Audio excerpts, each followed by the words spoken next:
I decided to try and put up my easel today and work upright so that I can see better, because it is better if you can work so that you can see. If you're working horizontally, it can distort your image slightly. I have got all my paints out around me. Of course, being in lockdown, this has turned to be a little bit more interesting and harder than I thought to find canvases. So I went yesterday to the hardware store where I know they have an art aisle.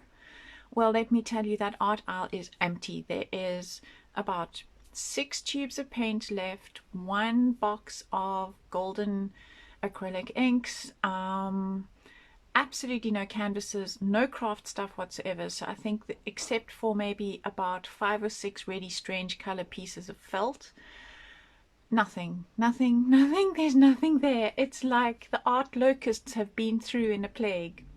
So I have then had to make a plan, and I have come up with 3 options looking at what I have in my stash. And this is the picture I'm going to be working from today. I will be posting it together with this video.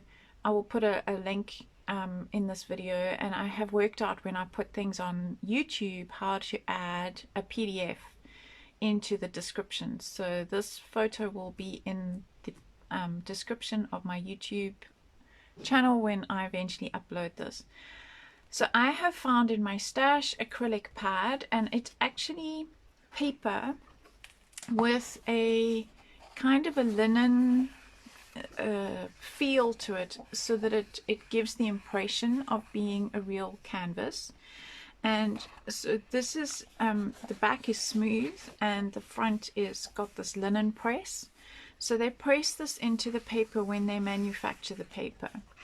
Then I have, and this is what it looks like once you have put some paint on it. So I primed it with a gray just so that I've got a darkish background and so that you guys don't have to watch paint dry. So this is the piece of acrylic. Then I also found oil painting paper, which has more of a traditional linen grain also pressed into it, and the back still has quite a bit of texture to it. So, but it's not primed, it's paper. And this is what this one looks like with the gray priming on it. And I've decided I'm going to go with the oil paper for today's example.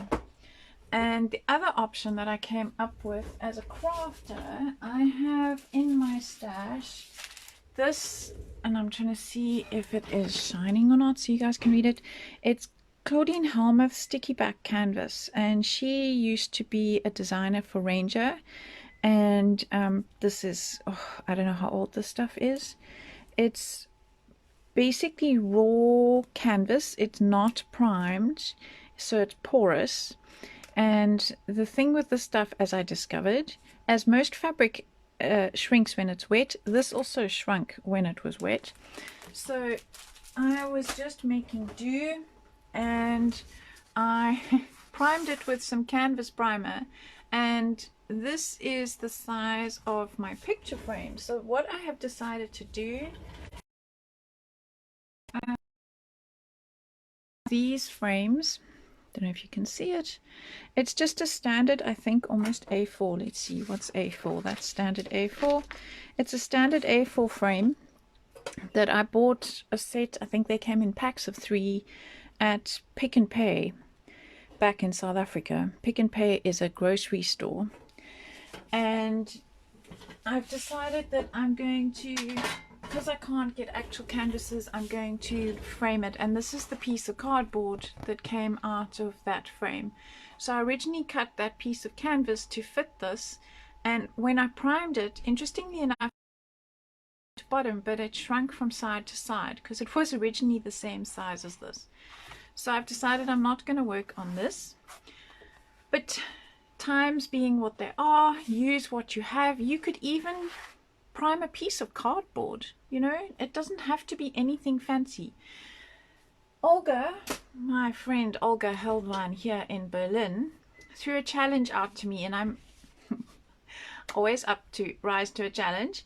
She suggested last week, when I was trying to decide what I should do moving forward with these videos, she suggested, what if I had to take one picture? So in other words, I've chosen this picture, but you can choose whatever picture you like. One image, and translate it into the many different genres that have gone before us. So today we're kind of starting with realism.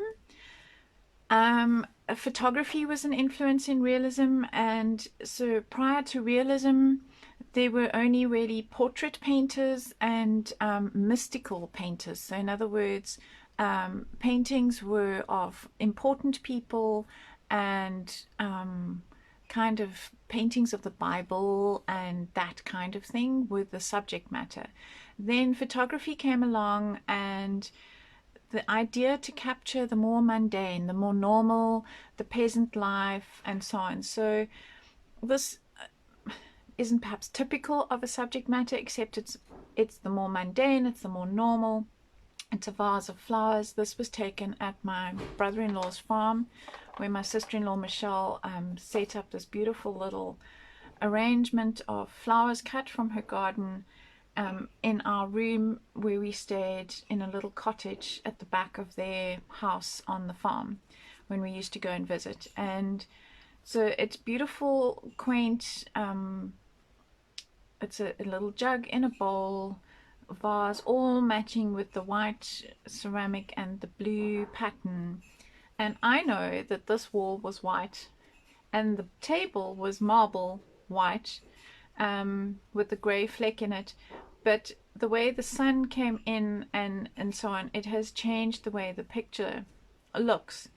So today we're going to start off and so painting it as I see it, as I interpret it. So it doesn't mean I'm going to try and mimic this like a photograph on here. I'm going to do my artistic interpretation of this. Then we're going to do Impressionism, which is probably what I'll do tomorrow.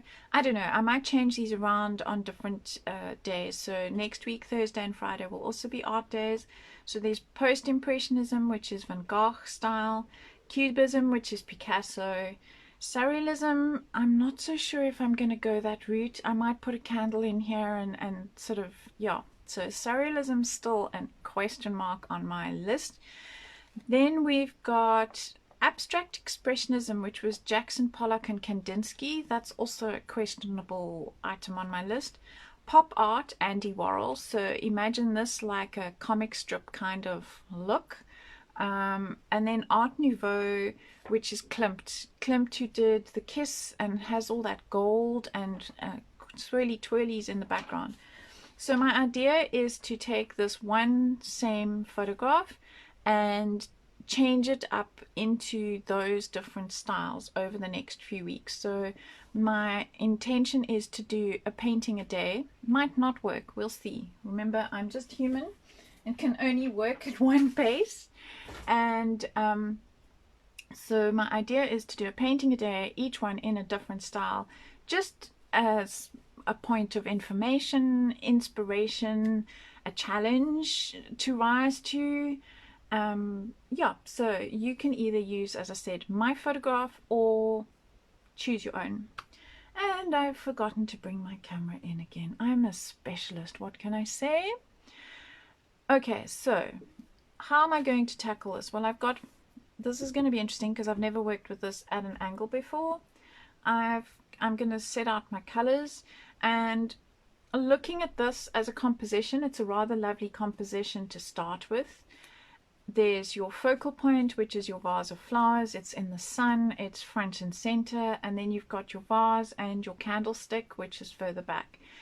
They are quite small within the size of my actual canvas. I think I might blow things up a bit, and instead of having almost 2/3 background in this case, I might have 2/3 foreground, just because I think it would be more interesting than having all that background. And depending on the genre that I'm going to be working on in the future, I might change up my design structure. So I'm going to be starting with some white to plot in the jug that is in the background. And oh, the other thing that I have in my arsenal of tools to work with today is my box of Posca pens. These are acrylic paint in a pen format, like a Koki. They come in different sizes, different nibs, different colors, and I've tasted this blue and it worked. I think it would be rather nice for doing all the fine detail in places on here, just for fun, as an added tool to use. But for now, this gray is a little dead. I'm going to bring in, it's much warmer over here, so I want to bring in my ground, my table, and I'm going to work with the bottom 2/3 over here.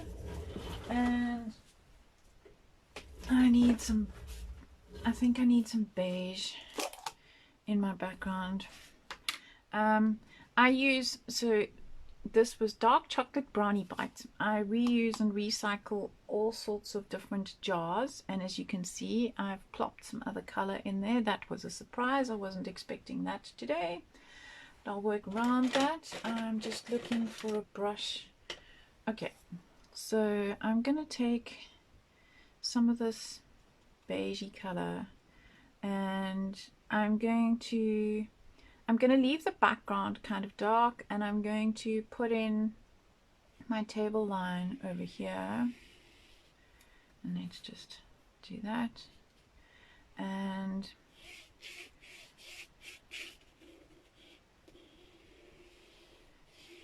straight is preferable, and if your hand won't go straight, well then that's what masking tape is for.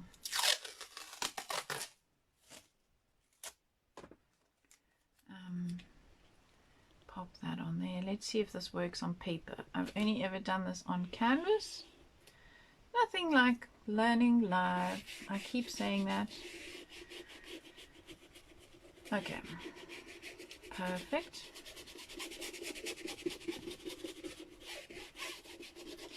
So that just gives me a difference between my wall, which is my background, and my table, which is my foreground. Okay, I also have a pot of the gray that I used to do my background, and this is just acrylic. Because I've got it, the sun is coming from the side and I want it slightly darker on that side, so I'm just going to mix a bit of the two over here. You're not going to see most of this because I'm going to be working on top of it, but it's just a visual line that I want in the background so that I've got something to work with. Okay, hooray, didn't rip the paper. That's a good start. Yay! Pop my lid back on that one. Okay, and pop my lid back on that one. Right, I'm now going to switch to a smaller brush and start putting in my jug, which I think, so I'm going to have my jug here, and although my subject matter here is very carefully not going off the edge of the page, it's often more visually interesting if not everything sits plumb in the middle of your canvas. So you can, if you don't feel confident to go straight into paint, you can take some chalk, literally chalkboard chalk, and draw, which I'm looking for mine, and of course I can't see it having, so So now I'm just dashing across the studio looking for my chalkboard pencil. I have a white chalk pencil, which is AWOL. Where you gone? Hello, chalkboard pencil, chalk pencil. It would be good to turn up any minute now. No. No. Okay. Well, I know where my actual art chalks are. They're in a box down there, but I don't feel like fussing with that now. So I'm just going to go straight into paint. And I'm going to find this little guy. He's a filbert. It's a number 0 Shinku Synthetic by Jackson's Art. Jackson's are in the UK. And as I said, I'm going to start with white and I'm going to have a look. So if I'm looking at my picture, the bowl is right on this line here, but then that means that that is going to be that big. So I'm going to bring the bowl further out and make it slightly bigger. And it's an ellipse. There are no points on an ellipse. And whatever your angle is at the top is the angle that is at the bottom. So that should mirror each other. So I'm just sketching that bit out. And if I look, my handle is sort of over here. And it's quite close.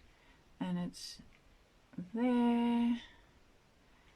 Quite a big blob, and we're going to curve up and we're going to curve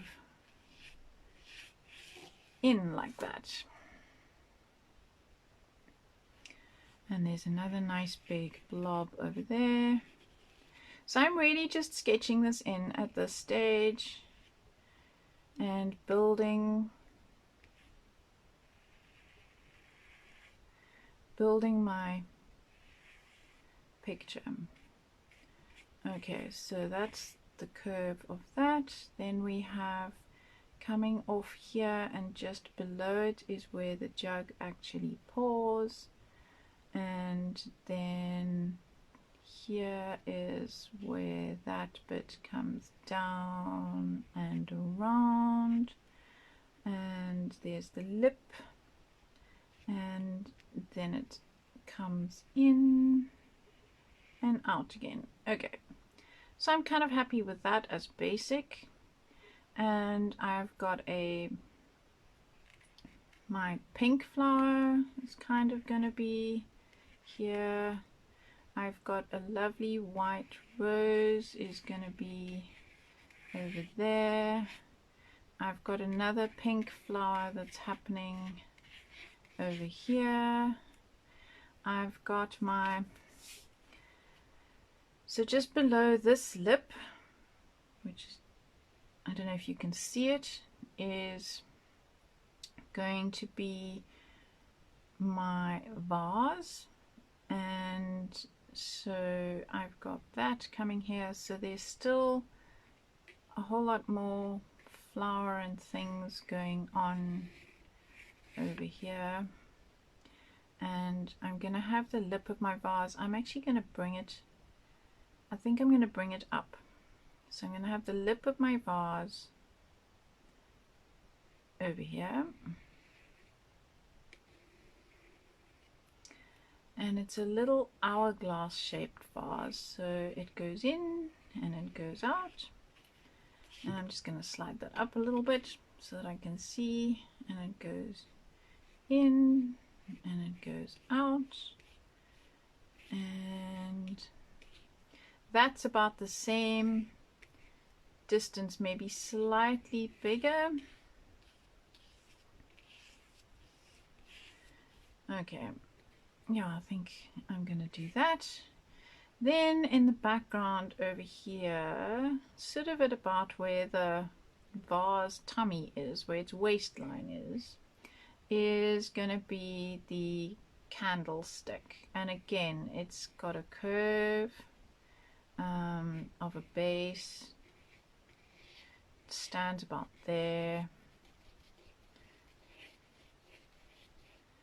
And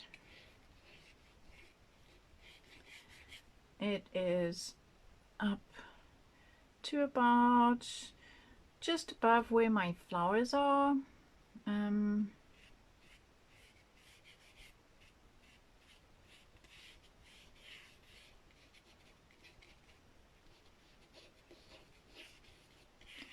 Okay, so I've kind of got my structure in, and this is again a curve. It is much easier to work from a picture, a photograph, or even somebody else's painting, because if you work from somebody else's painting, then you already have the brush strokes and the shading and everything interpreted for you. Okay, so I'm just putting that in there like that. That is actually too... I need to fix this curve, which I will later. Okay, so I've got all of that happening, and I've got much more flower and so on going on here. Okay. Morning, Alice. And I've got Debbie, I've got Beatrice, I've got Deirdre. Goeiemôre, Deirdre. Okay, so I've kind of built my structure. I'm going to work from the back forward so that I can build on top and on top and on top. So it's the same as I would do my landscape, which I did last week. So I started with my sky, and then I did my earth, and then I started putting things on top of it. So the reason for that is then there's no point in very carefully painting your subject matter and then deciding, oh, I want to work in the background. So I want to take a little bit of cardboard using Derek van Rensburg's idea of just messing up the background a little bit, and I've got some offcuts of cardboard here from the file that I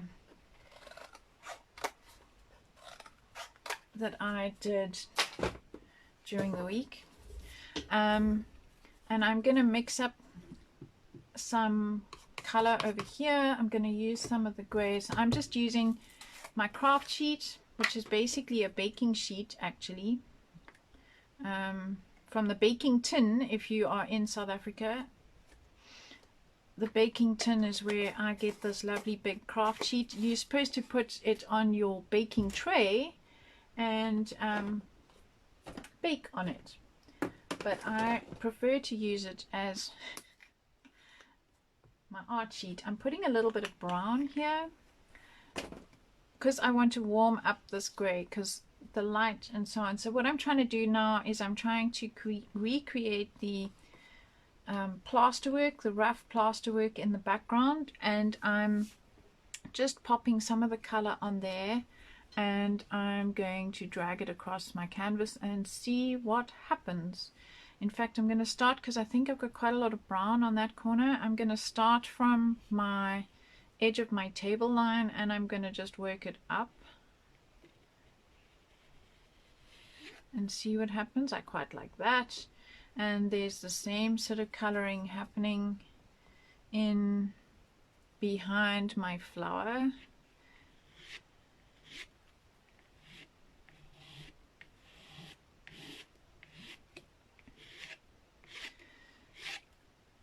So that's why it didn't matter that I only sketched this with paint, because you won't see it at the end.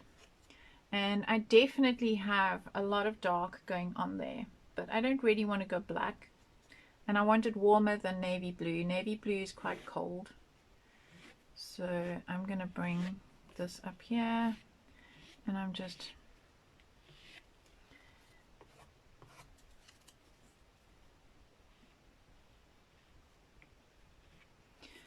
and don't forget to work through where the handle of your jug is, because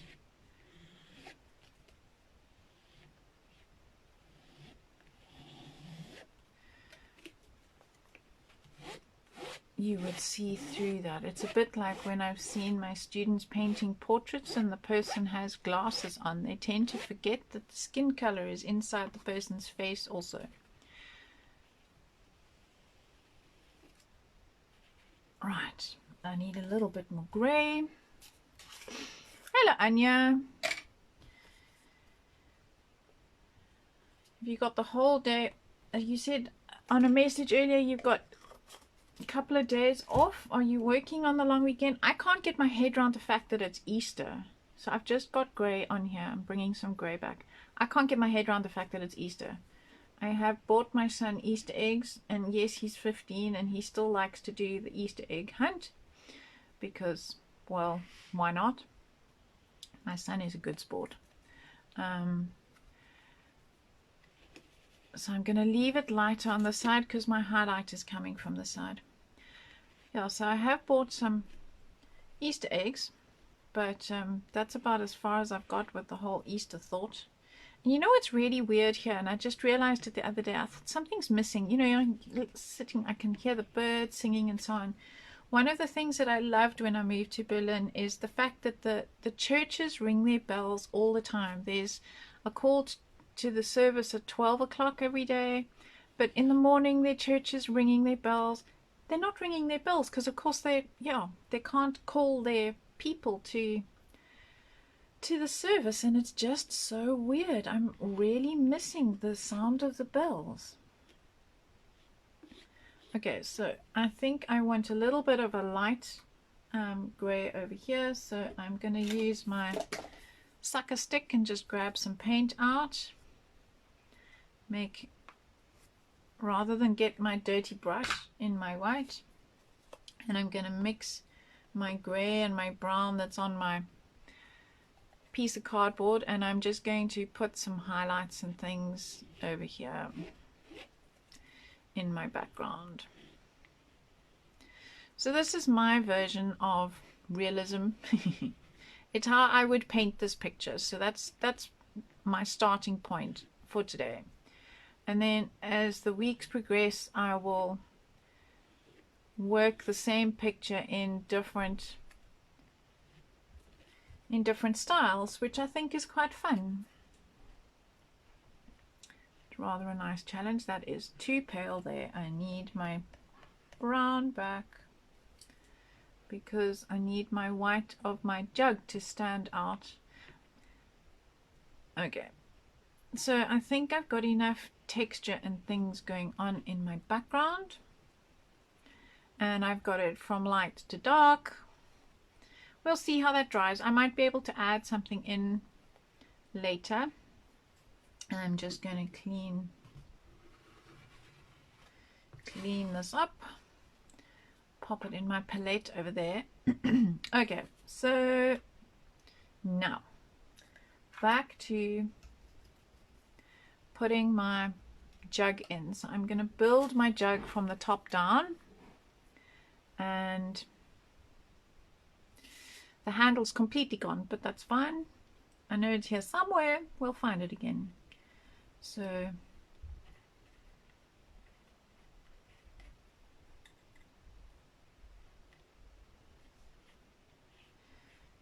there we go.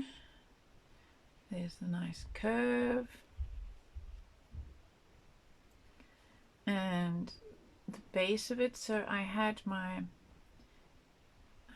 plate doing that. And so the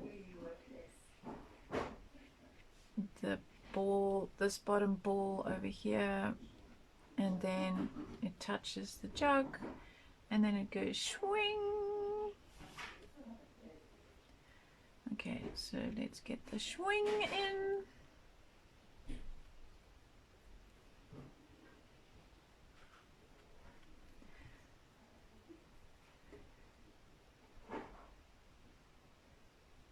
Oh dear, is internet causing problems, Anya?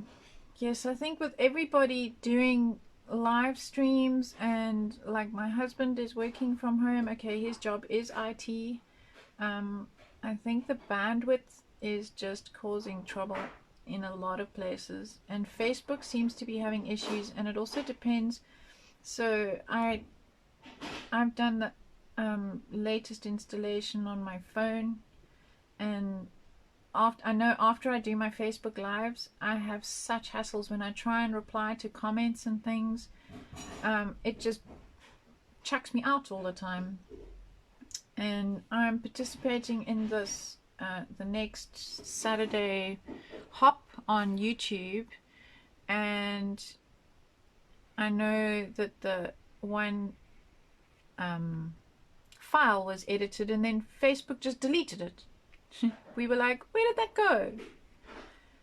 Dear Facebook, love it and hate it all at the same time. So okay, I'm building my structure. Olga, swing. Yes, I don't.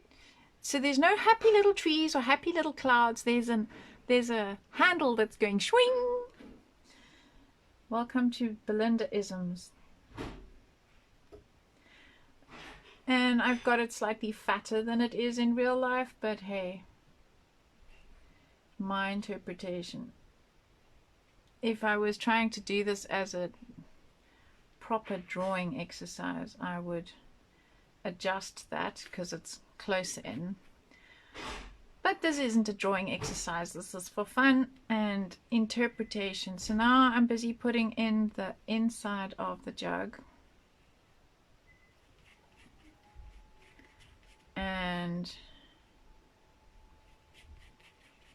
it's actually quite dark in there because there's a lot of shadow going on, and I'm going to use Payne's Grey if I can find it. Okay, well, it shouldn't be on that side, it should be on this side because my blues are all on this side. There's Cobalt, there's Prussian, there's Payne's Grey, yay! So I'm going to pop a little bit up there. And I'm going to pop some of this brown on here too, because the two would be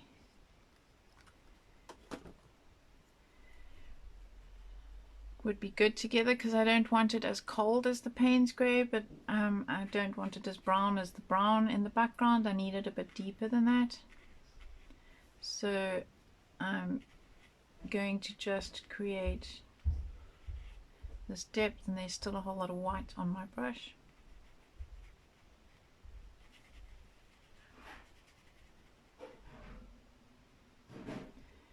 And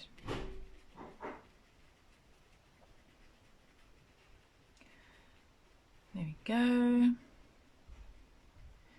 And it's always, your shadow is always darker against the side, and this is all too wet, so it's just blending in, but I will come back there just now when that's not so wet.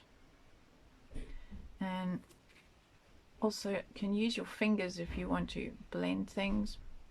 And this is why I wear an apron, so I can just clean my finger. Okay, while I've got this color going, there's a lot of depth down here in the bowl, and so I'm going to grab a bigger brush, because for heaven's sake it's a bigger space. And I'm using my same brush from Jackson's, just a bigger version. It is a size 4, and I'm gonna get that lip going there. Grab a little bit more paints for a little bit more depth. And I know I said work from light to dark, but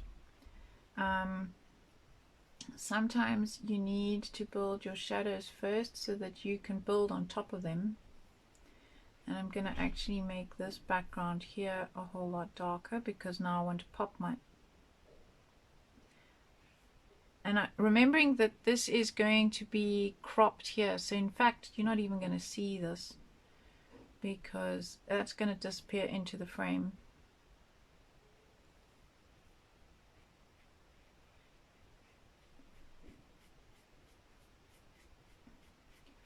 So I'm just adding some darkness in there.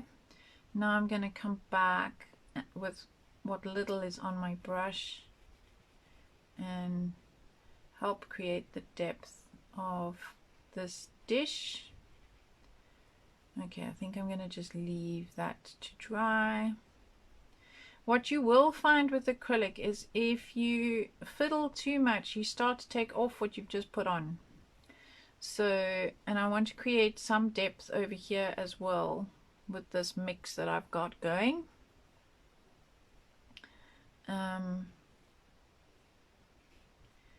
And I'm just going to run along my vase shape, and I'm going to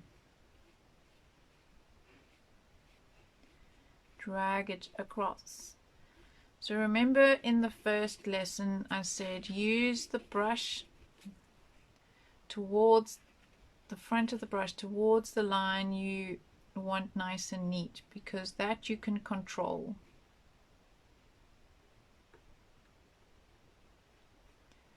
So I'm just going to blend this out into what's happening on my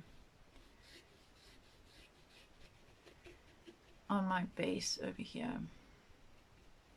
And then I definitely need a whole lot of this color on this side. So now I need to flip my brush around and get the front of my brush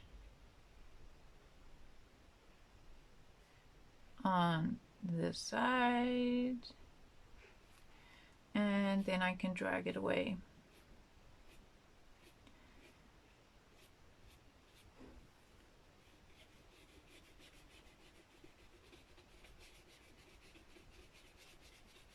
I hope my hand is not in too much of the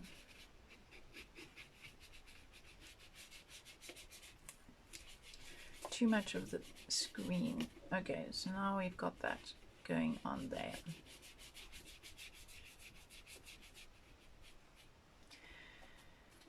And we'll bring a little bit out on this side.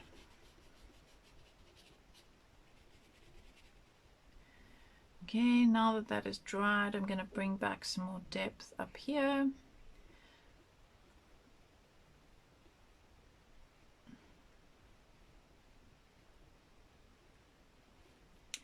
Because, as I said, if you start fiddling too soon after your paint, while your paint is wet, you start to pull off what you've put on. So I know that's what a lot of people struggle with. And in fact, I had a student who was doing, she was doing a Tretyakov portrait, and she got too impatient and started trying to do the shading on top of her base coat, and where she tried to then fix what was pulling off, the hole just got bigger and bigger and bigger. So we called it paint acne. So it became a studio term, because you know, if you have a certain irritating spot on your face, and the more you fiddle it, the bigger it gets. So paint does the same thing. The more you try and fix it, the worse it gets. So I used to say, step away from the canvas. Just step away from the canvas. Okay, and I'm going to bring some of this shadowing color in over here. And I'm doing this now so that I'm not having to be too careful about not going into my subject too much. Okay, so now I've got my darks in. Now I'm going to come back to my white. Oh, thanks, Marlene. Working hard, design work, sample making goes on. Yes, for us creatives, the work goes on, thank goodness. Okay, I'm going to wash my brushes like a good girl. Don't leave them in the water, because your brush, all these little tiny hairs are glued inside here, and if you leave your brush in your water for too long, what happens is the water seeps up the hairs of the bristles and releases all the glue. So, and then it can even go into your wooden handle and soak up there and releases all the paint off your brush handles. So that is something to be aware of. Right, so now I'm back to my little tiny filbert. Which shading color, warm or cold? Burnt umber or Payne's grey? I've mixed both just to break the rules, because I didn't want the coldness of the paint grey. I wanted to warm it up a bit, and so I've combined both. Right, so now I'm going to go back to building the front of my jug.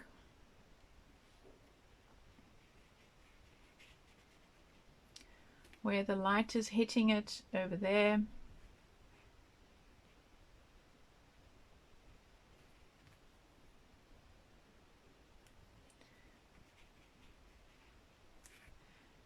I often use Prussian blue for my shading, but I didn't want it so blue because there's going to be a lot of blue going on with the, I'm calling it Delft. It probably isn't Delft, but it's along the lines of the Delft Dutch work.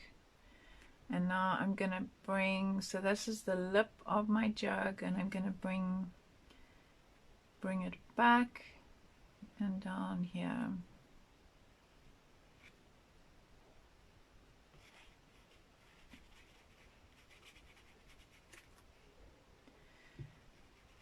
Oh, this is the tiniest brush to fill in with, but I love it for the crispness of the edges that I can get. So I'll just play with it for a bit more.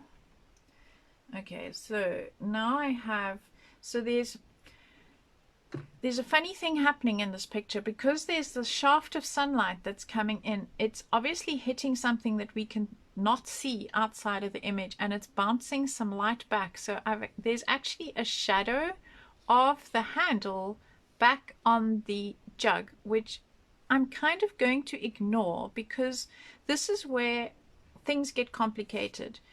Because you can see something, unless you're going for complete realism, because you can see something happening doesn't mean that you have to absolutely replicate it. Because what I'm going to do is I'm going to create the highlight side on this side and the shadow side on that side. So having a shadow coming back from the handle onto the jug is just not going to make sense visually to one's eye. One's brain will often look at an image and go, that's just not possible. How many suns have you got in this world? Okay, so I'm bringing the jug down there, and it would be a nice little fat tummy of the jug. Not that you're going to see it because we're going to put the flowers on it. Morning, Michael. And building up my white. I know I always said work from light to dark because it's hard to cover other colors, but I'm just building slowly. Okay, I need to leave that alone. That has now got too wet. And build more of my jug over here. Nice fat tummy. And go towards the back over here, where, as I said, this would be your shadow area of the jug, coming down from the handle. So I'm actually going to leave some of this gray shining through, so that that's adding to my shadowing. And I'm going to just pick up the highlight that's happening over there, where the rest of this jug is curving, and it comes from here.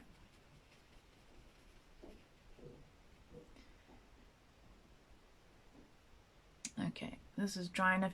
I like to lean my hand on my canvas for extra stability. Which is why I can't work in oils, because that would all still be very, very wet. And I would make a mess. I'd be smudging it all. Okay, so now I've got my jug going.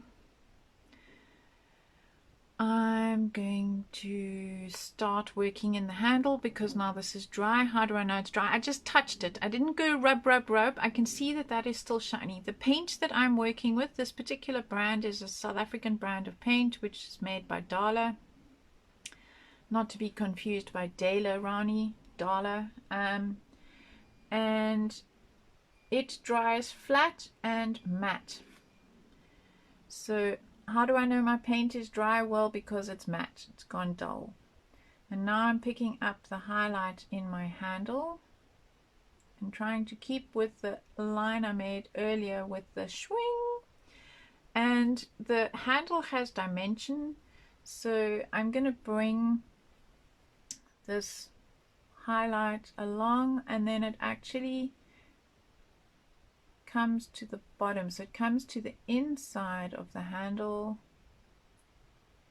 because of course that's now where the light would be hitting it from this side. Now I'm breaking my own rules and using the side of my brush, which is why I'm getting fuzzy brush, which is why I'm now going to just switch to my little filbert. Love me a filbert. And I'm going to come at this angle. I know it looks awkward. It is awkward. You can turn your canvas, but for the purposes of Facebook Live, I'm not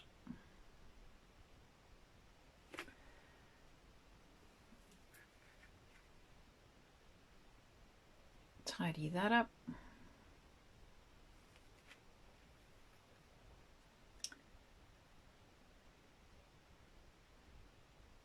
Okay. So now I can just blend that out a little bit and let it in there. Okay, so I've got my highlights sort of happening here, and I need to tidy up this lip a little bit, so I'm going to go back into this mix that I had going of my umber and my paints, and I'm just going to bring back this curve over here and then work it away.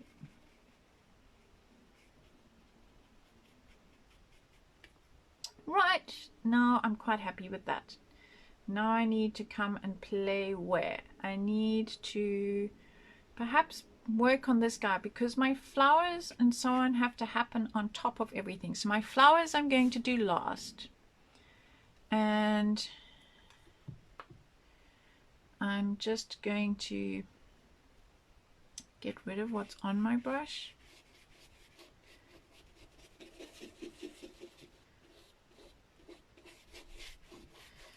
Okay, go into my white.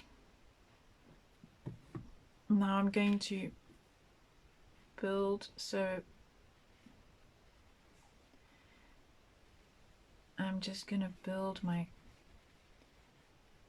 candlestick,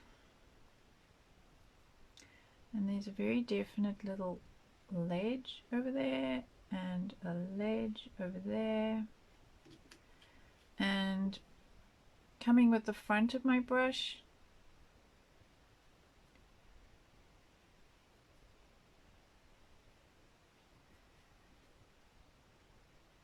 sorry, I'm concentrating, can't talk and concentrate apparently. Nothing new. Okay, got that in. Mega concentration, yes. Okay, so now I need to come with the front of my brush, and you can't see through my hand, I know this, but I can see what I'm doing, and I'm trying to keep my candlestick straight.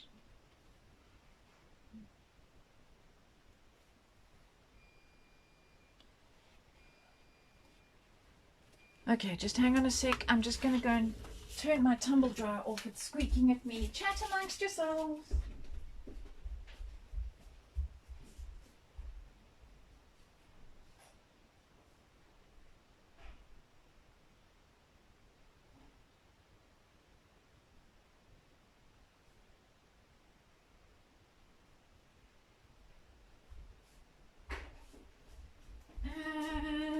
back.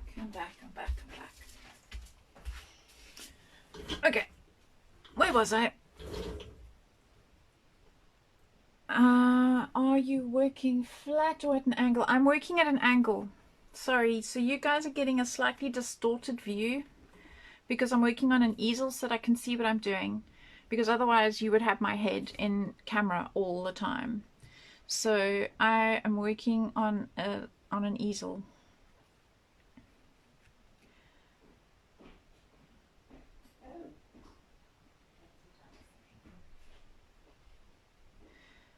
And I'm just catching that lip. That needs to go dark. And so I'm just going to build in this little shelf that seems to come down here.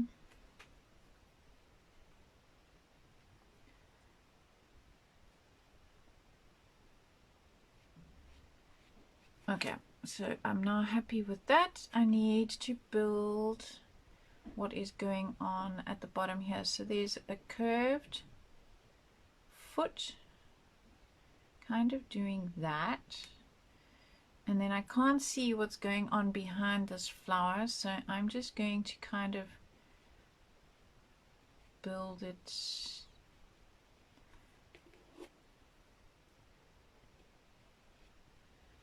try and build it the same. And of course this curve up here, so whenever you are building anything that has curves, the curve will repeat itself. So although you can't see it in the photograph, this curve would be the same angle as the curve that is above. So the best way to work on that is take something like a Coke can, coffee mug, anything that has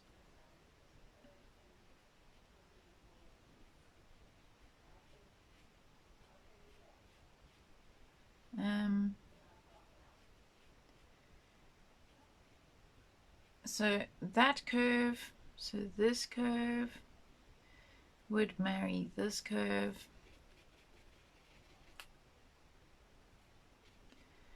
and again I'm just building this curve so it will be straight in the middle and curving in identical manners on each side. And this is where using your direction of your brush strokes is so important, because you can build something without even too much shadow, and just the direction of your brush strokes will help create the form of the object.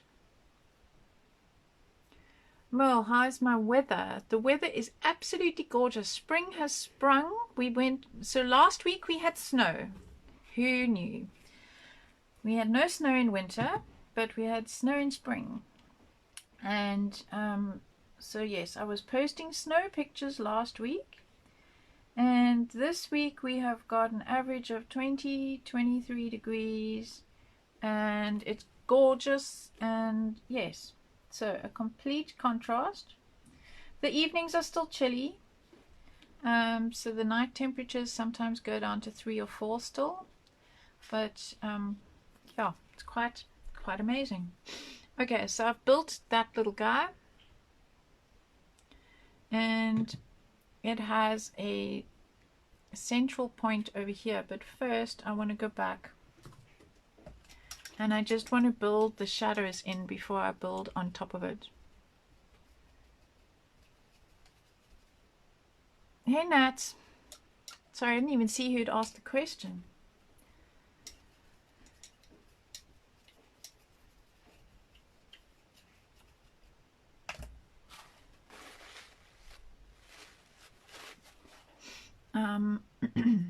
Okay, so back to my Payne's Grey and Burnt Umber mix. I'm going in here, and remember what I said, so there are no points on a circle ever.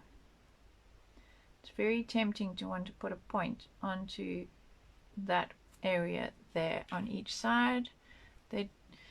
We can do that later with something like intentional, where we intentionally mess things up, trying to get the same curve going over here, because this should be a mirror, this shape. But it's not perfect, it's not the end of the world as we know it. And of course there's a bit of a lip here, so I'm gonna just bring my shading round on this side, and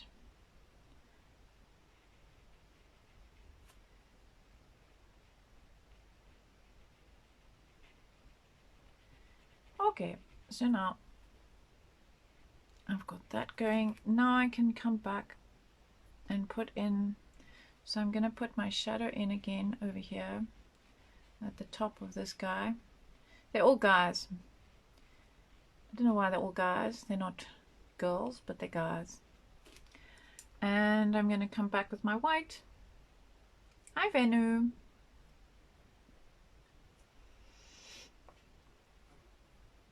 And build where the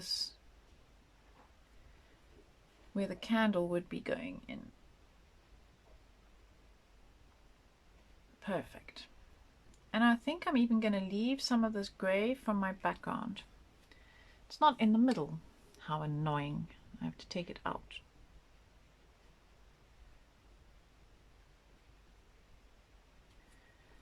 Okay, behave. Little bit, little bit.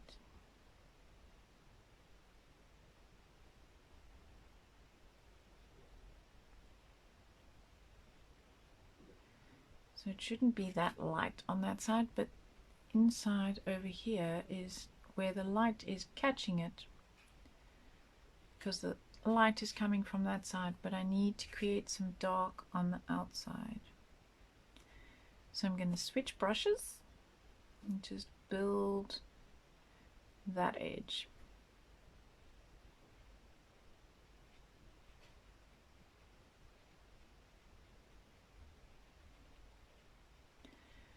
Okay, now I'm happy. It's a bit more central and a bit more straight. Now I'm gonna go and play over here and finish off the bowl or dish.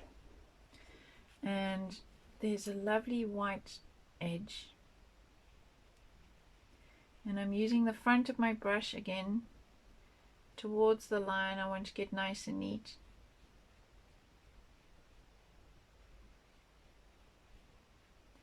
And I want a nice curve, and your hand naturally curves that way.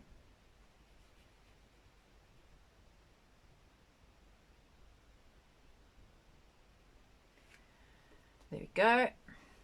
And so now I'm just going to bring that round, and it kind of disappears into the background there. There's a bit of a flat edge here, so I'm just going to drag my brush around. There we go. And it must go from dark to light, so I'm going to use hopefully what's left on my brush here. Nope, absolutely nothing left. Let's load it again.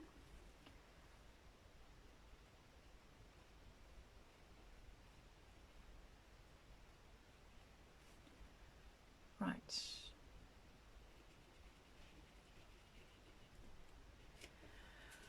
Okay, so now I have my bowl in. Now I need to put in my vase.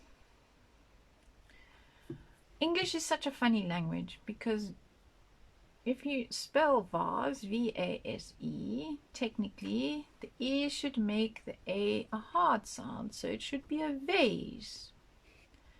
But I suppose it depends on where you come from, what you've learned. And so I say vase, I don't say vase. A love the way, because the sun is coming from here, it's hitting this pink flower and it's actually reflecting some pink back onto the vase. So that's something to be remembered for just now. And I'm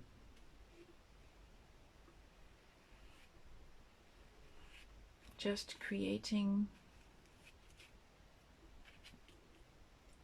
Hi Kim. Creating my vase.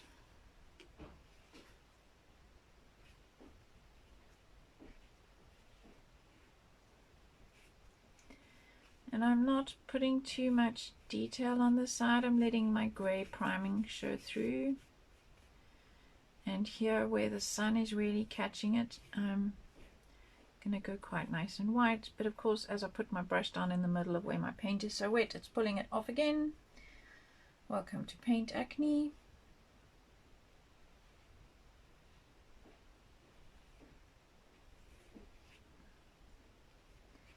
Not the most perfect vase in the world, but anyway. And coming on the edge with some white.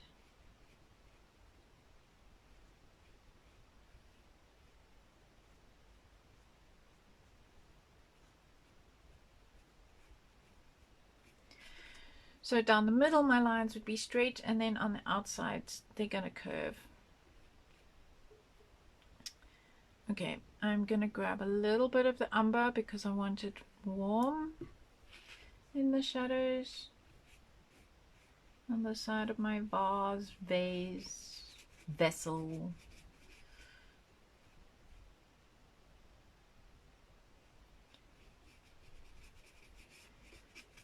Okay. Right. Now comes the fun bit. That needs a bit more white, I've decided. And that's the joy of acrylic. This is drying nice and quickly so I can build my layers.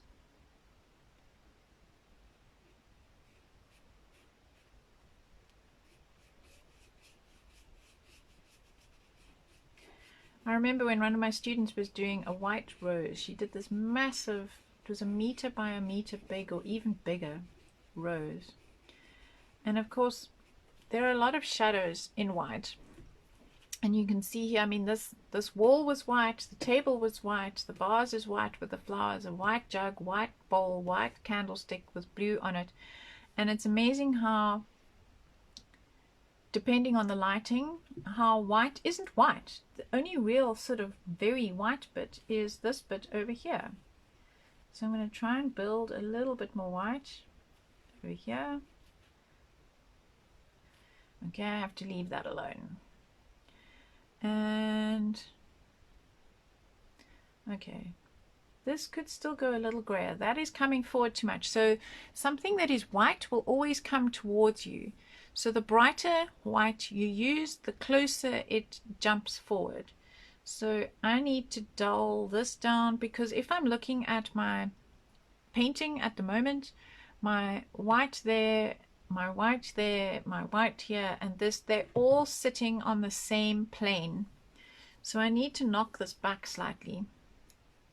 So that is too much paint on my brush. But I also need my flowers to pop out. So I need to get this a little bit dirtier over here, so that when I put my flowers on, they really pop. And the curve of this jug would have a bit of shadow as well. So I'm just using a very dry brush to help create that. And with this color that I've got going here, in fact I'm going to grab a bit more there, I'm going to build this shadow.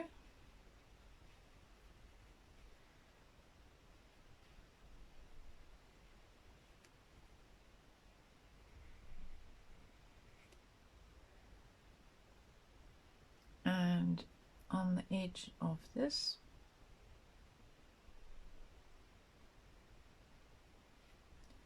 there would be shadow. Coming behind here, there would be shadow. And inside here, there is shadow.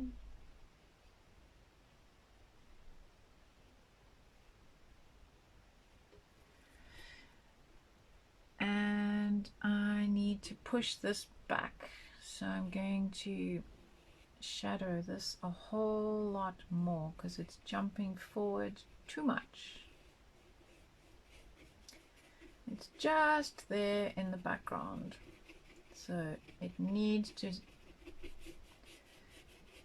know its place. Go back into the background. Perfect. So I'm going to do the same with this because it's also a background item. It is not sitting in the foreground. You're aware of it, but it's not the main feature of the party. Not the main show. In fact, in the photograph, it almost disappears. It also depends on your printing, because obviously your printer, my printer, it's all going to be different. I did find that quite amazing. So I had a Canon printer at one stage. This is a Brother that I use. I've also got the Epson, and the same photograph printed on an Epson looks completely different to the one printed on the Brother. Looks completely different to the one printed on the Canon. And of course, if you took this to a proper photo lab, it would look completely different again.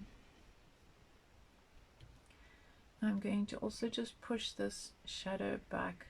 Remember I said there's a shadow happening here, which is of the handle. There's quite a strong line happening there because obviously this sunlight is hitting something white and is throwing a shadow back, but I really don't want the confusion happening with that visually, so I'm just going to shade the whole area because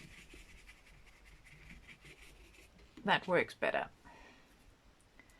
And again, this guy is standing out a little bit too much, so I'm going to just dirty him up.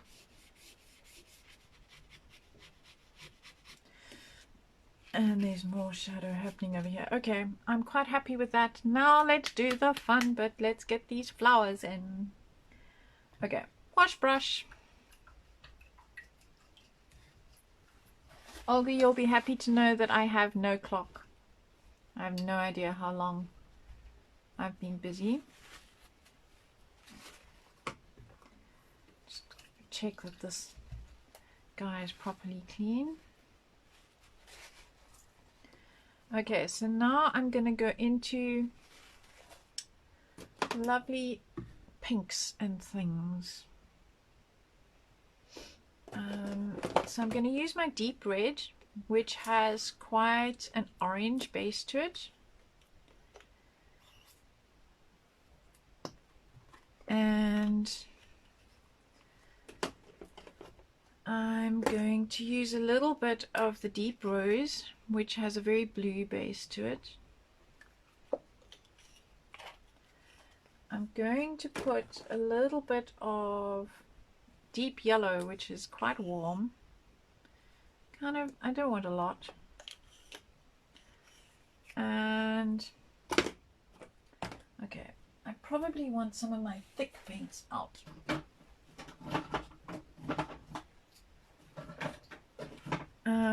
I might use those later. Okay, let's get some flowers in. So there's a white rose happening over there, and I also want a little bit of yellow ochre on my palette, because if you add a little bit of yellow ochre to your white, it makes it creamier and it makes it jump out a little bit more. I'm also going to add a dollop of white there, dollop of white up there, dollop of white over there, I'm just adding white onto my palette so that I'm not messing in my white paint. And I'm going to just take a little bit of the yellow ochre, mix it in. You can see how strong the pigments are. That has gone way to yellow ochre. Okay, so now I'm going to, so the flower comes right down over here. So I'm just going to make this up. The center of the flower is over there. So if I have the center of my flower here, that's what I'm aiming for, this spot there. Your petals are going to grow in. So this is where the direction of your brush strokes are so important. So this is going to go in like that. And not looking much like a rose, it's looking a bit like a daisy at this point, but I'm just building structure of my flower. It's sort of, I'm seeing it side on, and I want a little bit of the, so there's the stamen thingies happening in there. Just clean my brush off and go back to my white, and there's some highlights happening here where the petals are catching each other, and there's a bit of a fold happening on this one.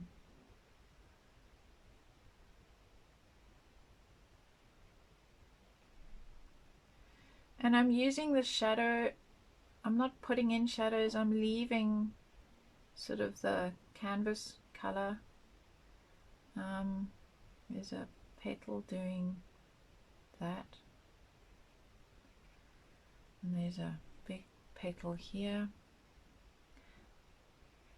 Okay, and there's a petal, inside petal happening there. Okay, I'm going to leave that for now. That's about as detailed as I'm going to get there. There's a poor rose that's completely died over here, but there's a pink guy down at the bottom there, and there's a bit of greenery happening there, which I'm just going to ignore for now. I'm going to make a little bit of pink.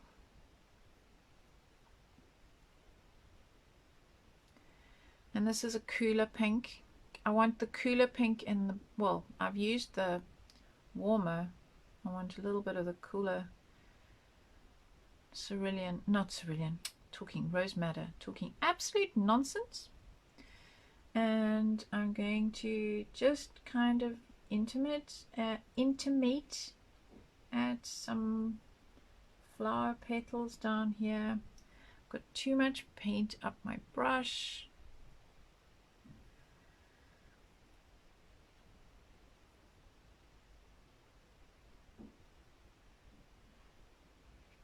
Okay, coming in with a bit of some of the deeper color.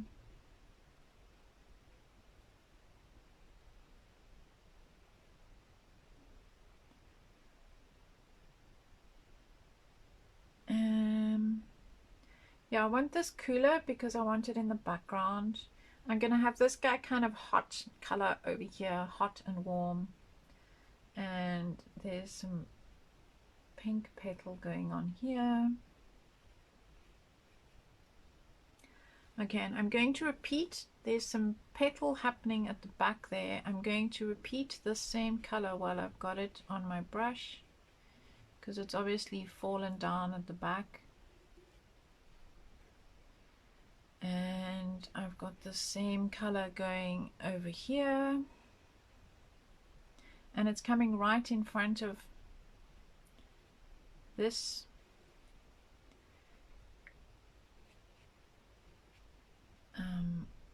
Again, I'm trying not to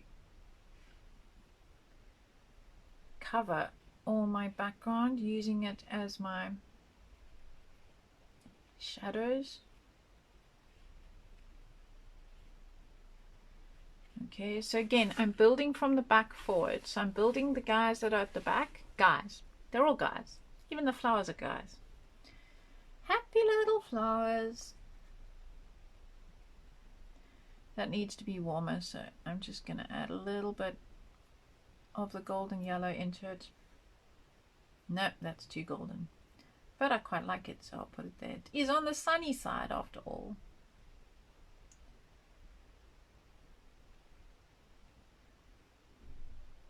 And I'm just adding some depth. There's definitely some of that same pink happening here underneath whatever's going on there. And I'm going to bring a little bit in, hints of it. Okay, let's go back to this cold pink.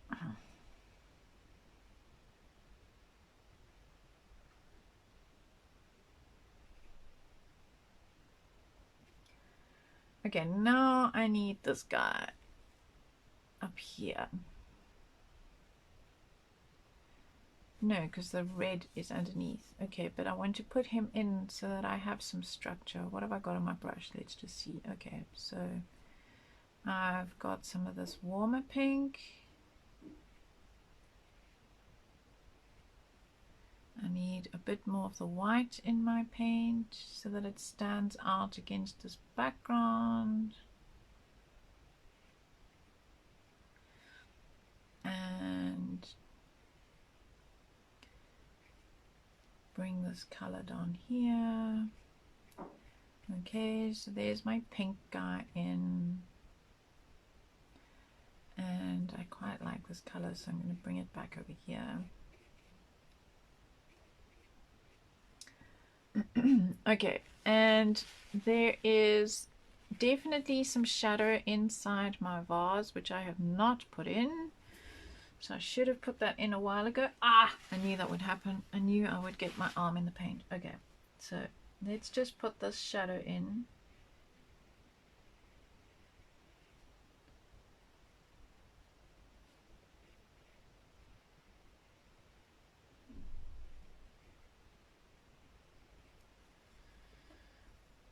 And a little bit more dark in there.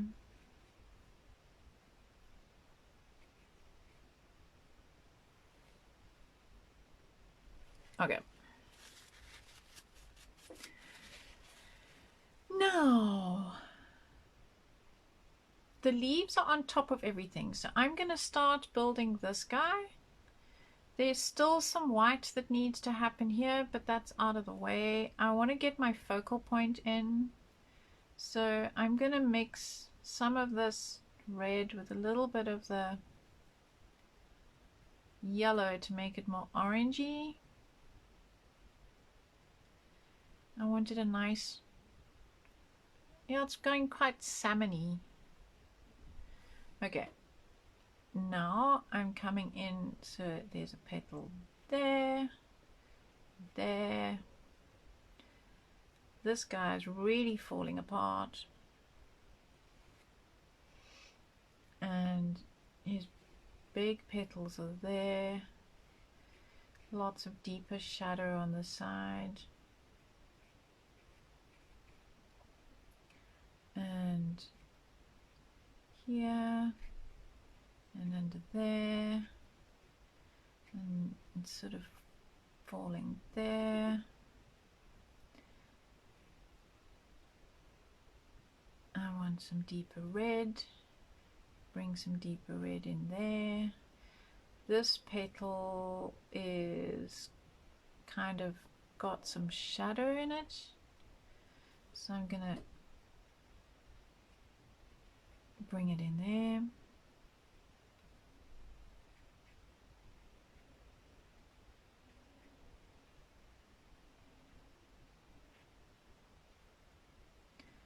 And for some deeper shadow, I'm going to bring some paint in to my flower, because I'm not really happy with the way that's gone. So this petal came quite a lot further over and over there, and there's a little bit of some of this color happening up here in the background. And yeah, so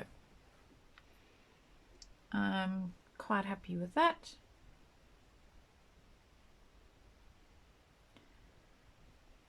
And I want to pick up, there's a definite highlight of a petal coming this way.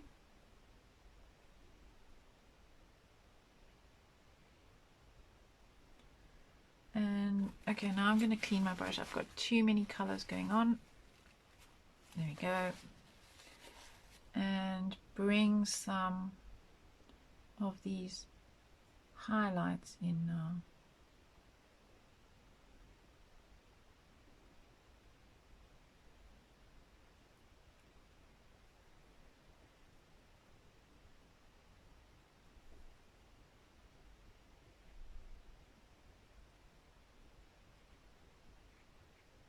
Okay, concentration is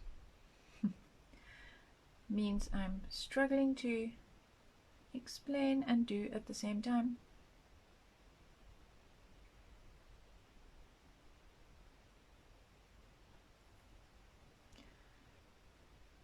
So I want this petal to be a little bit more bold in front of that one.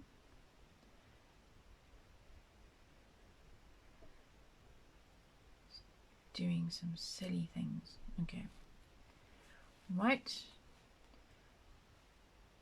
So now that's my focus.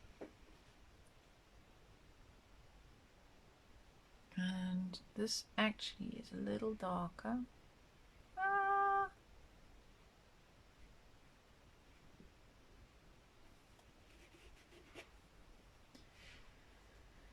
Okay. Wash my brush. There's still a lot of detailing that needs to happen, like the blue on the picture. But I will come back to that. I now need to go back to my white because I need to put my white flower in. It's busy collapsing over here.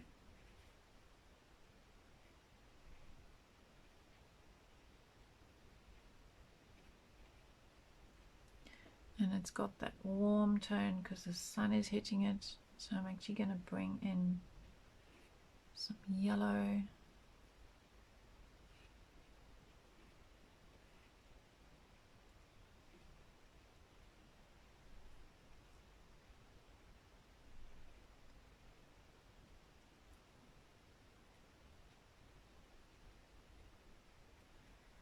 And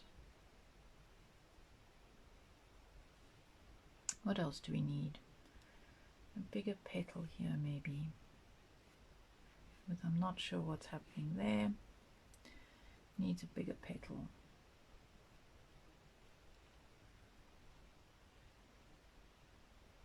Okay, so this is dry. This one needs its highlights.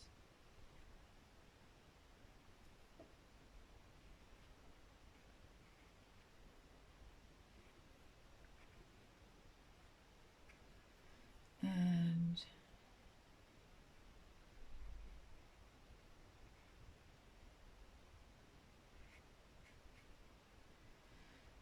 these highlights I can now put on because this one's dry.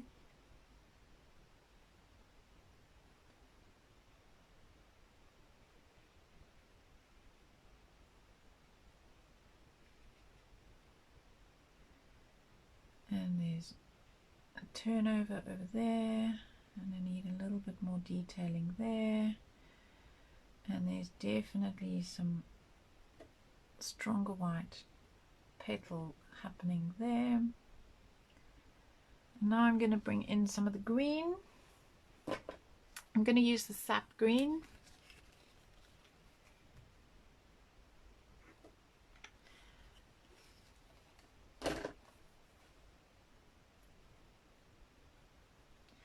A little bit of the golden yellow, maybe a little bit of ochre. That's too yellow. Let's get some going up here with some of the Payne's grey. Okay, because I want some leaf happening in the background here, which there is. And it it's really just intimating at the fact that there's a leaf there. I'm not getting into too much detail, and while I've got this dark happening here, I want to bring it in there.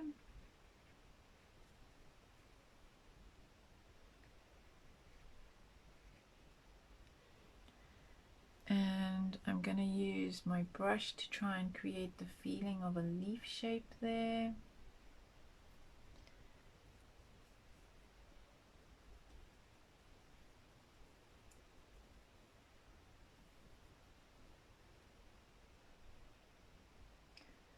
And there's a leaf coming here. Nope, it's picked up too much red. That was dry. I thought it was dry, not dry.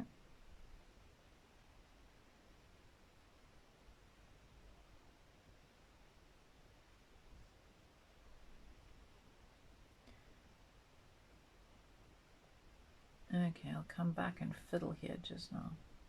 That one is misbehaving. Okay, so let's go with this brighter green, because there's some brighter green leaf that's happening here where the sun is. And there's a leaf that is coming out the front of this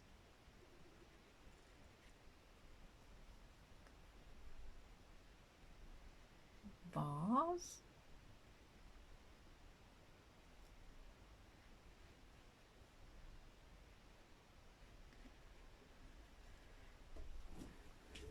And using the front of my brush, there we go. Now I need a little bit of shading, so I'm just going to go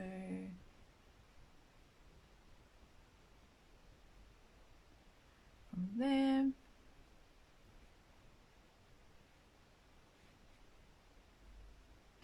There's a whole lot more green happening in there. Hi Radovan. It's right at the end. I'm almost done. I still need to put in all the fiddly bits, like the blue on there.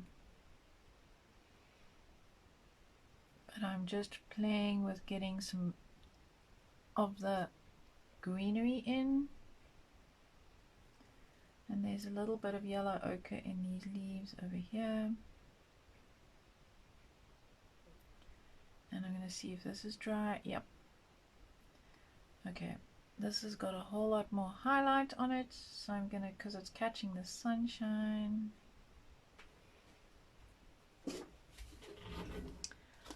Okay, almost done. I'm going to hold it up so you can see flat, because I'm working at an angle on my easel.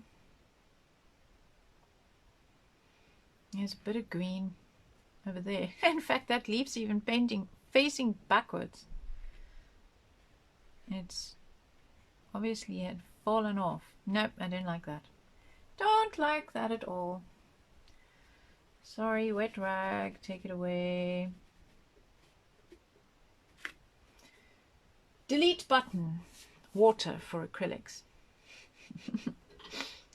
Okay, so now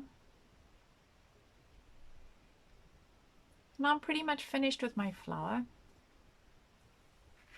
I'm quite happy with what's going on. Possibly could have a little bit more detail in there, but for now I'm happy with that. So now I'm going to add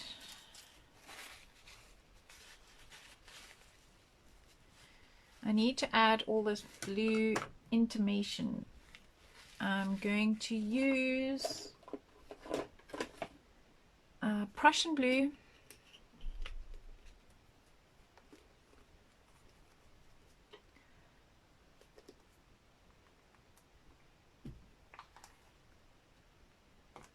I'm going to use Prussian blue and maybe a little bit of cobalt.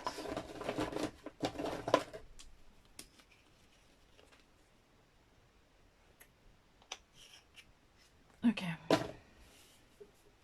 And then I'm also going to be using, so I use these Posca pens But it is preferable to use these once your paint has been dry for about 3 hours, because what happens is otherwise your paint gets in the nib and then they don't like it.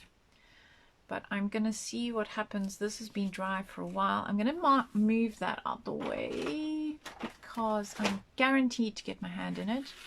And I'm also going to turn this now because I want to get the curve. Now my hand moves in that direction, so I want to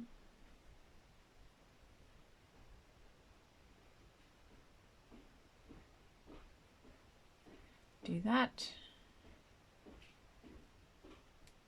and that. We got you off now? No, I'm still on. I'm almost, I have no idea how long I've been working.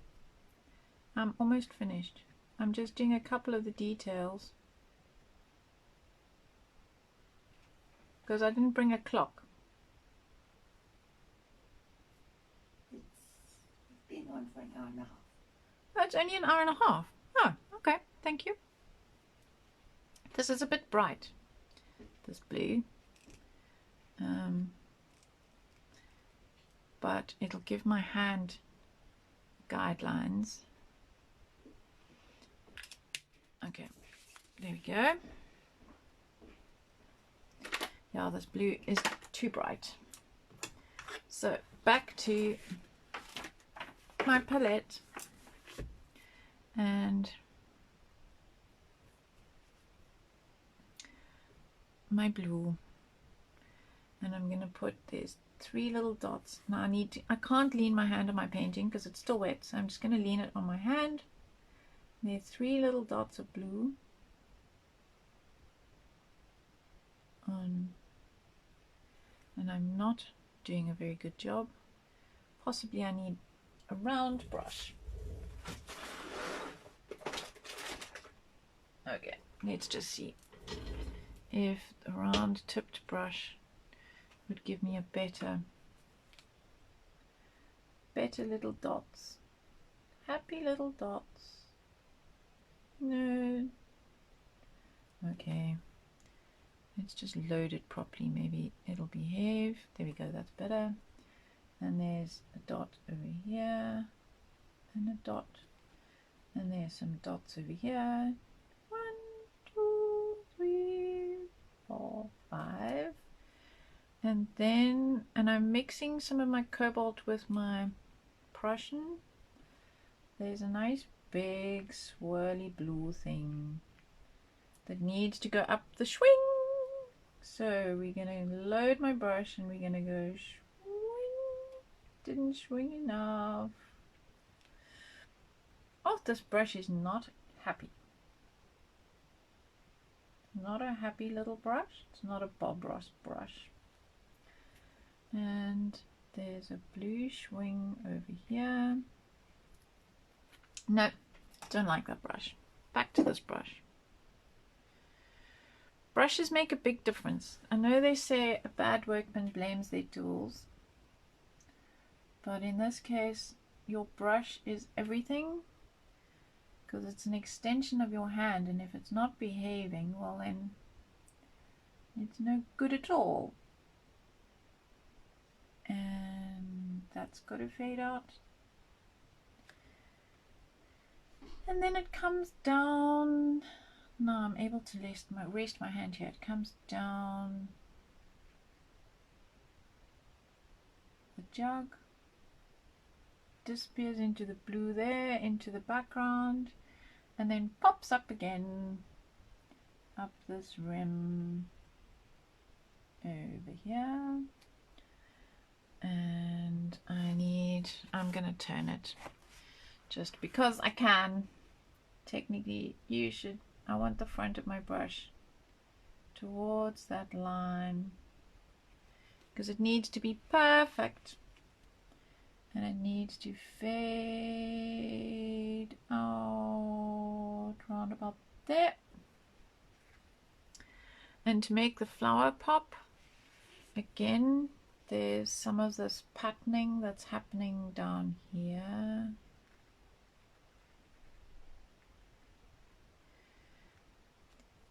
So now, one of the things that I used to teach my students is to work upside down. So if you work upside down, then your brain can't tell, theoretically,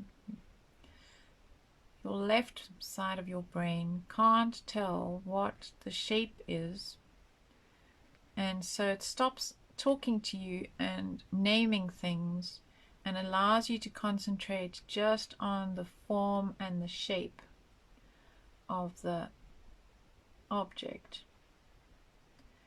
So working upside down allows you to concentrate better.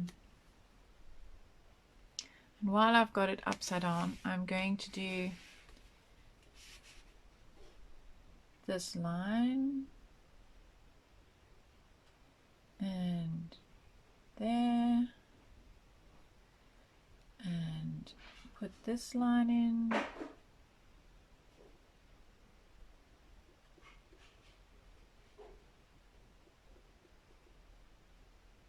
come on brush, don't run out,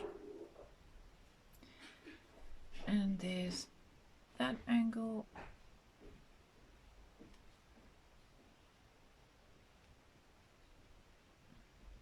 There's a whole lot of detail happening up here, which I'm just going to intimate at. And I'm going to put these guys in the darker blue because that paint is just too bright.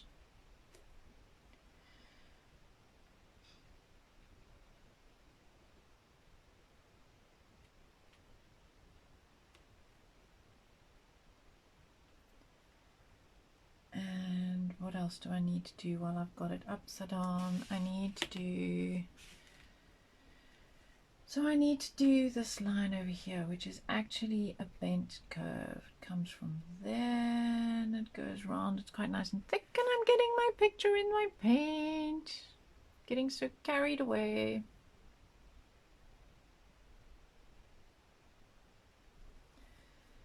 That is too thick. It is a thicker line, but that is way too thick.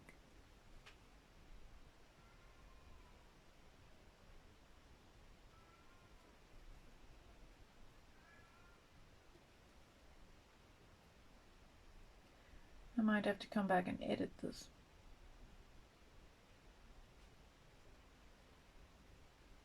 And see, what is it looking like this way around? Definitely will need to come back and edit this. But for now, oh, I should have done this line on my bowl or my dish.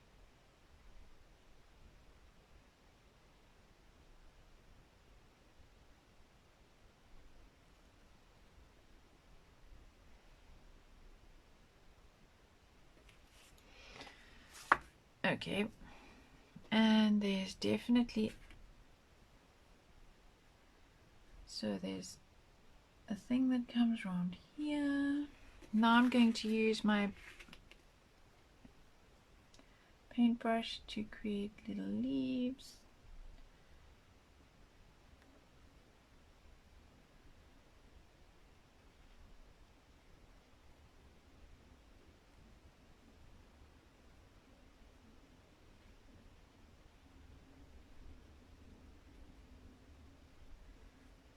All sorts of little leaves happening. Oh, can you hear the concentration? I've gone silent.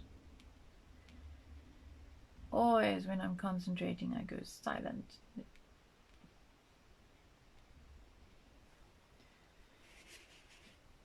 Trying to create intimate at leaves. Now I've made a big mess.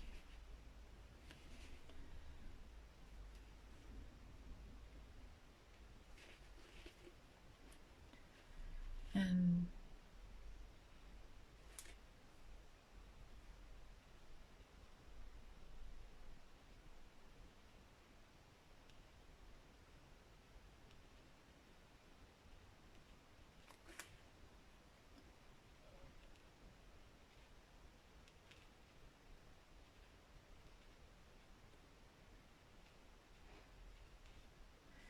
So now this is my highlight side, so I'm not wanting to go too dark with my Prussian over here, but I do want to go dark-ish where my flowers are, because that's what's popping them out of the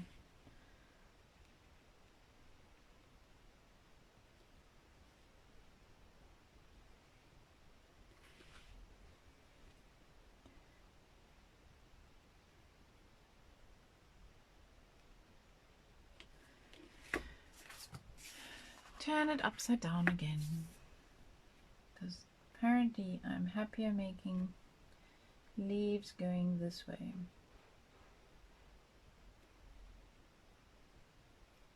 And I'm probably not going to do the candlestick as busy as it is, because that's just too busy. And I'm going to make a whole lot more patterning on this side.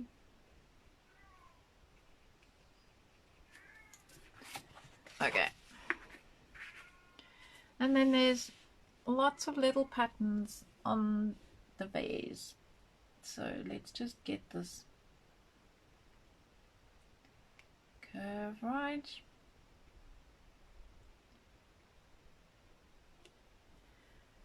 And hi Elaine.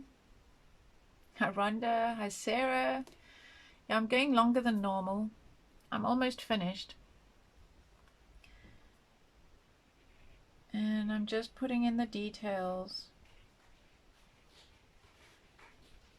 And there's sort of, I'm hinting and intimating at the pattern work. That's some soul somewhere along the line spent ages painting. And I'm just ignoring half of it.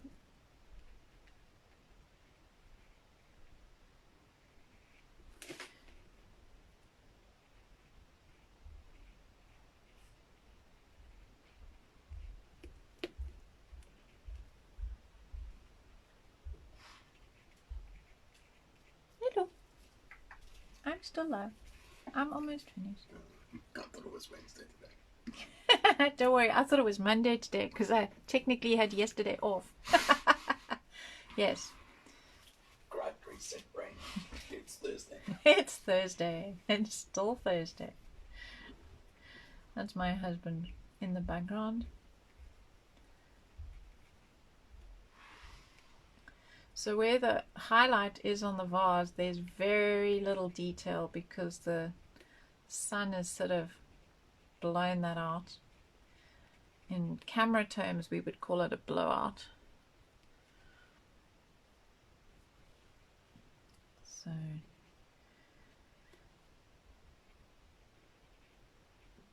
right, last few little details. I need to fix that leaf and things as well, but I'm quite happy with what it's looking like for now. What other details could come in? Okay, I need to bring back some structure and some shadow underneath there. And for that, I'm going to go back to some Payne's Grey and Umber, which is what I had in the background. Payne's Grey, of course, is a mix of black and Prussian. And I want my, oh boy, Bermuda Triangle. I've just had my Umber. What did I do with it? Where did I put it? Can't be gone. I haven't, well, I have left my desk. I went to go switch my tumble dryer off, but I promised I didn't take it with me. Okay, so I'm going to mix these two up again, because I want to create the depth of shadow that should be happening here.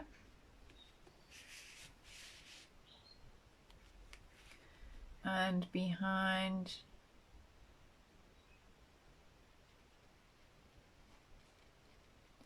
my vase, because that's what's going to make it pop.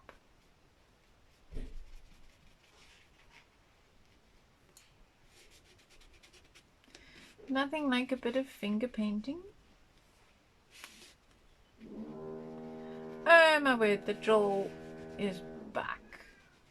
The building dentist is back. Thankfully, with the public holidays coming up, they will be gone for a few days and we will have a little bit of respite, I hope. I am so tired of this drilling. Perhaps a bigger brush would be better for that. And then what I just want to do is come around the bottom of my candlestick and put in the shadow.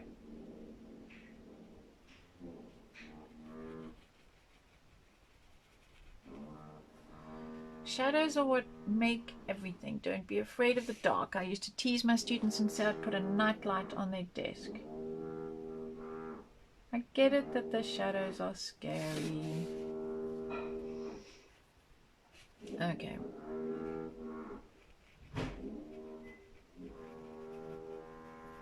So I don't say anymore. I now say okay. You know, you don't even realize you've got into bad habits until you hear yourself. Because right now doing these Facebook lives, it's like you're getting an insight into my brain, but I have to remember to talk all the time.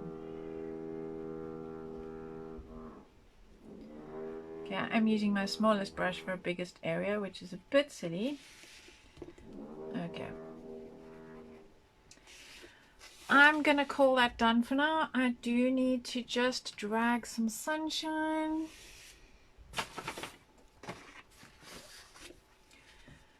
I need to, so I'm doing it at the same angle so you can see. I need to drag some sunshine here. And I'm gonna warm up the sunshine.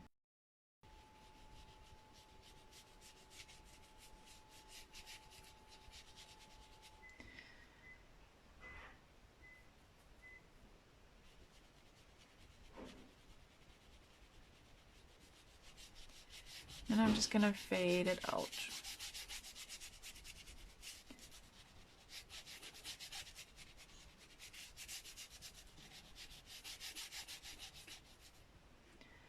Maybe I should make it horizontal. That would make the eye feel better.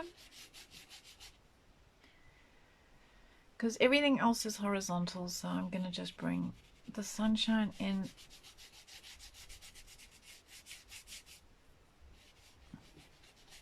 Okay, now I'm also gonna grab my cardboard that I was using earlier and load it up. That's what I did in my background. I'm gonna just get rid of all this excess paint on here because I'm painting myself. Where's my roller-towel gone?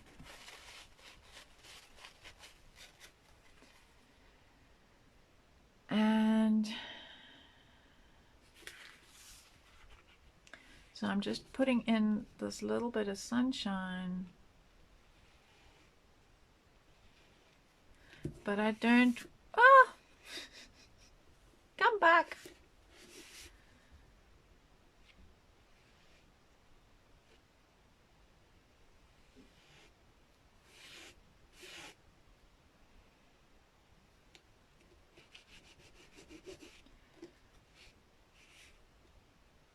Okay, I might need that grey again. Where did I put it? On my palette. Okay.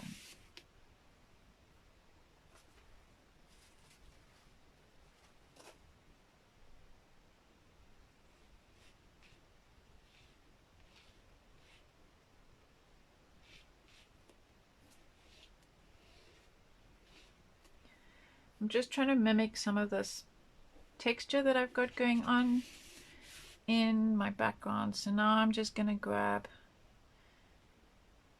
some of the Payne's grey and some of the brown and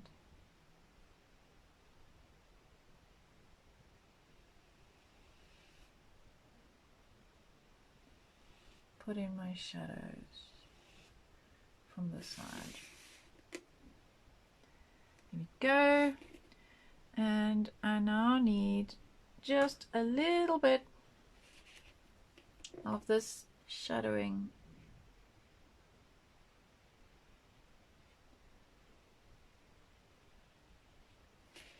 Coming around here, because this is literally just clipping my vase, and I'm going to work that away. And I'm using a combination of the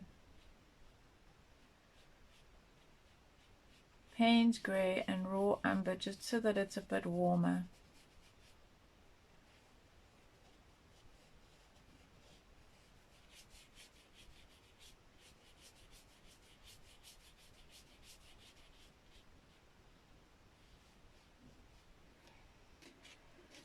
And I think I'm going to call that done for now.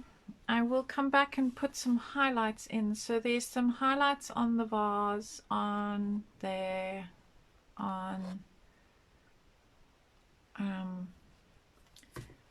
but that's it for now. Thanks for watching today, guys. I know it was long. Hi Pierre. Hi Philippa. And I'm just showing it to you like this because I've been working at an angle. Hope you enjoyed that. See you tomorrow.